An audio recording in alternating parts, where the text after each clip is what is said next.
तो प्राण प्रतिष्ठा पर सियासत भी शुरू हो चुकी है और बड़ी खबर आ रही है, कांग्रेस ने प्रधानमंत्री मोदी के उपवास पर ही सवाल उठा दिए हैं। वीरप्पा मोइली ने मोदी के उपवास का उपहास उड़ाया है और वीरप्पा मोइली ने कहा कि मुझे मोदी के उपवास पर शक है। बिना उपवास किए जाने से गर्भ भी अपवित्र हो जाता है। प्राण प्रतिष्ठा से पहले प्रधानमंत्री ने 11 दिन का उपवास किया था। 11 दिन के उपवास के बाद राम मंदिर की प्राण प्रतिष्ठा में वो शामिल हुए थे। अयोध्या में प्राण प्रतिष्ठा के बाद प्रधानमंत्री ने अपना व्रत तोड़ा था, लेकिन कांग्रेस को शक है। एक रिपोर्ट आपको दिखाते हैं।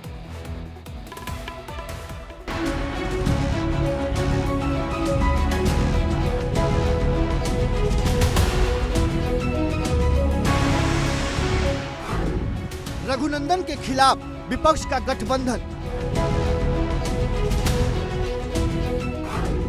सनातन की जयकार, रामद्रोहियों की हार, राम भक्तों का जयकारा, चुनाव से पहले ही विपक्ष हारा।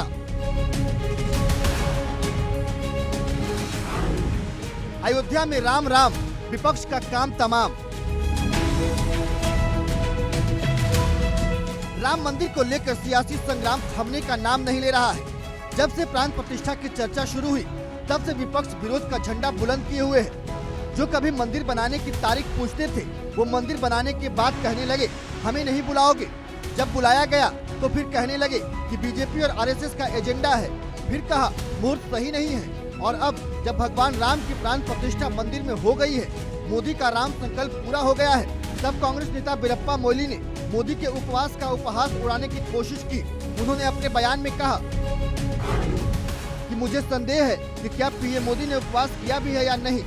यदि उन्होंने बिना व्रत किए गर्भगृह में प्रवेश किया है तो वो स्थान अपवित्र हो जाता है और उस स्थान में शक्ति उत्पन्न नहीं हो पाती।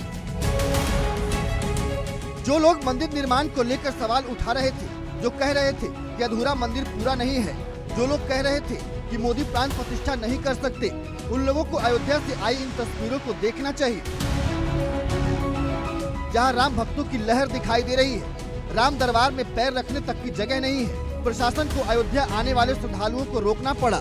ऐसे में सवाल है कि आस्था का उमड़ा ये ज्वार कहीं विपक्ष के सियासी करियर पर कहर तो नहीं बन जाएगा। जहां अयोध्या में भगवान राम के दर्शन के लिए मारामारी मची हुई है, वहां विपक्ष के सवालों की लिस्ट खत्म नहीं हो रही है। वो किसी न किसी बहाने से राम के सहारे मोदी को घेरने की कोशिश कर रहे हैं और मोदी राम काज में संकल्प सिद्धि का सपना साकार करने के बाद 400 प्लस का लक्ष्य तय कर चल रहे हैं। सवाल है कि क्या विपक्ष इन तस्वीरों को देखकर भी देश का माहौल समझने की भूल कर रहा है, या फिर भरोसा है कि राम के नाम पर वोट नहीं पड़ने वाला है। पर सियासी सोच रखने वाला कोई दल ऐसी भूल कैसे कर सकेगा, क्योंकि देश के कोने कोने से आए राम भक्तों के जनसैलाब की इन तस्वीरों ने विरोधियों की नींद हराम करके रख दी होगी। क्योंकि दावा किया जा रहा है कि जैसा आस्था का ज्वार इन तस्वीरों में दिखाई दे रहा है, वो आने वाले कई महीनों तक दिखेगा। अयोध्या आने वाली ट्रेनों में हो रही बुकिंग और अयोध्या की तरफ आने वाली बसें श्रद्धालुओं से पटी पड़ी है। होटलों की बुकिंग कई महीनों तक की हो गई है। तो फिर मोदी के विरोध में खड़े विपक्षी दलों को ये बात क्यों नहीं समझ आ रही है। Bureau report, India daily live.